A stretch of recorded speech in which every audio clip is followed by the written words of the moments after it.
Hoje você viu, nós começamos esta edição com a repercussão política do desfile da Escola de Samba de Niterói, Acadêmicos de Niterói, que homenageou na abertura do Carnaval na Sapucaí o presidente Lula. Várias ações estão sendo propostas pela oposição que critica o enredo, a abordagem, citações, a letra do samba, o financiamento público ao que pode caracterizar, segundo a oposição, como um crime eleitoral. Por isso eu converso agora com Arthur Rolo, doutor e mestre em Direito e especialista em Direito Eleitoral e em Direito Público. Doutor Rolo, muito obrigado pela sua participação no nosso CNN Prime Time, nessa segunda-feira de Carnaval. Entre todos os questionamentos que o senhor certamente está acompanhando, nós listamos aqui no começo dessa edição, o senhor acha que algum tem mais força para avançar no TSE, no Tribunal Superior Eleitoral? Boa noite, de novo, muito obrigado. Boa noite, Márcio. É o conjunto da obra, como se diz, né? Tem lá o jingle no samba enredo, aquele jingle de campanha já da primeira campanha presidencial do Lula. Tem a menção ao número 13, 13 noites, 13 dias, e antes do desfile, o PT soltou um vídeo nas redes sociais dando destaque ao número 13, mostrando que é uma estratégia para firmar esse número 13 na cabeça do eleitor.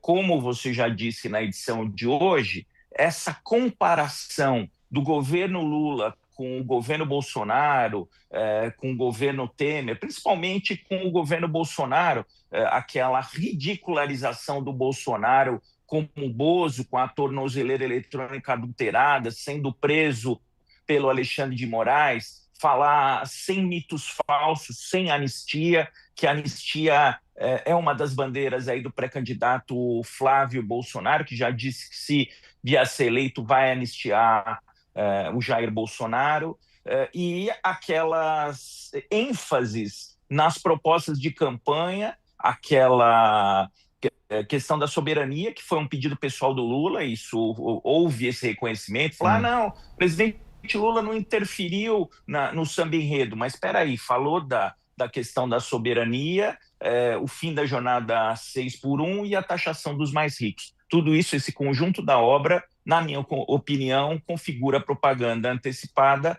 principalmente em relação à ridicularização de adversários. Só para fazer justiça, nós lemos no começo dessa edição a nota que o PT enviou, Partido dos Trabalhadores, temos que ouvir os dois lados, e o PT disse que não houve qualquer interferência no enredo, nas citações feitas pela escola. Mas em cima do que o senhor fala, doutor Rolo, eu pergunto quem seria punido? É o partido PT, é a escola, é a candidatura do presidente Lula? Como é que o TSE miraria as punições nisso? Bom, depende para quem vai ser punido, depende de quem vai ser inserido lá no polo passivo da representação, quem vai ficar como réu na representação. Normalmente é o presidente Lula, é o PT e a escola de samba. Normalmente esses três vão responder. E eu não mencionei, mas teve uma ala específica com as estrelas do PT, né? Se o objetivo é homenagear, não precisa degradar adversários e não precisa fazer a menção ao partido político. Agora, o governo tomou medidas, baixou regras, e entre essas regras, a mais visível que a gente percebeu, né? Quer dizer, na verdade, que a gente não percebeu, foi a primeira-dama, Janja, não ter desfilado como ela tinha prometido. Isso, de alguma forma, colabora nesse quadro?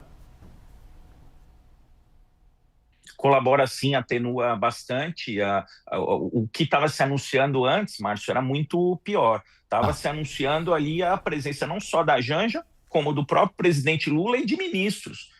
Ali havia a possibilidade de comparecer ao evento e participar dos desfiles vários ministros, e naquele primeiro momento eu acho que eles não tinham se dado conta da possibilidade de pagamento com verba pública. Se esse cenário de terror se desenhasse, com certeza estava configurado o abuso. Agora, a questão do abuso, ela precisa ser melhor delineada. Vão ser investigadas aí as empresas que colaboraram, para saber se alguma dessas empresas que colaborou, que financiou esse desfile, se tem alguma participação participação lá no governo federal. Então, agora, essa questão do abuso, ela vai ser delineada lá para agosto. Agora, a questão da propaganda antecipada, na minha opinião, configurou propaganda antecipada, embora tenha gente aí que esteja dizendo o contrário, que isso é uma mera manifestação cultural. Agora, vamos lembrar também, Márcio, que o Tribunal Superior Eleitoral, em outubro de 2025, julgou um caso lá de Ipu, no Ceará, em que um prefeito foi homenageado no Carnaval e o TSE considerou que era propaganda antecipada. Então, o medo aí, em relação aos eleitoralistas, é o precedente que eventualmente isso vai criar, por exemplo, na eleição de prefeitos, porque a tendência é que as escolas de samba, no âmbito municipal, queiram homenagear os prefeitos, e aí a porteira está aberta, né? O senhor citando o TSE, e eu fiz essa pergunta para o Caio Junqueira, mas eu acho que seria importante fazê-la também para o senhor, doutor Rolo. A gente está vendo o Supremo Tribunal Federal sofrendo uma pressão, o STJ também sofrendo uma pressão, pelos motivos mais diversos possíveis, nenhuma relação nisso que está acontecendo agora no Carnaval, e que exerce uma pressão, claro, muito menor, no Tribunal Superior Eleitoral, a partir dos questionamentos, a partir dos questionamentos feitos depois desse desfile. Pergunto como é que o TSE deve agir para reduzir essa pressão, especialmente neste ano eleitoral que sabemos será intenso. Bom, o TSE já tem aí todo o background da eleição passada, não tinha antes havido nenhuma condenação de candidato a presidente da República, então agora a gente já tem condenações aí, algumas condenações de candidato à presidência da República, então a gente já tem um histórico. Até, tudo bem que a composição do TSE, ela varia, a composição do TSE da eleição presidencial passada é completamente diferente dessa, mas também a gente não pode pura e simplesmente desapegar de todos os precedentes de todos os julgamentos anteriores do Tribunal Superior Eleitoral. A finalidade da Justiça Eleitoral, Márcio, é defender a isonomia, a condição de igualdade entre os candidatos, não deixar um sair na frente do outro, um ter armas que o outro não tem. Então, vamos ver como o TSE...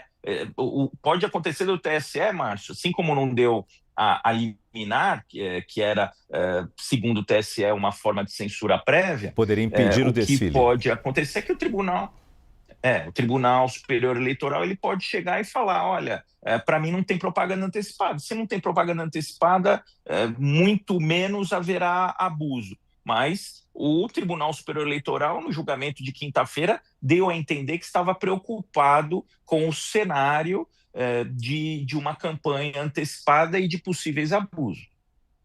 A frase da ministra Carmen Lúcia é bastante forte, né? Você sabe que tem uma areia movediça ali, pisa sabendo que pode afundar ou não. Eu conversei com o doutor Arthur Rolo, doutor e mestre em Direito, especialista em Direito Eleitoral e em Direito Público. Doutor Rolo, muito obrigado mais uma vez pela sua presença no nosso CNN Prime Time. Boa noite. Obrigado, Márcio. Boa noite.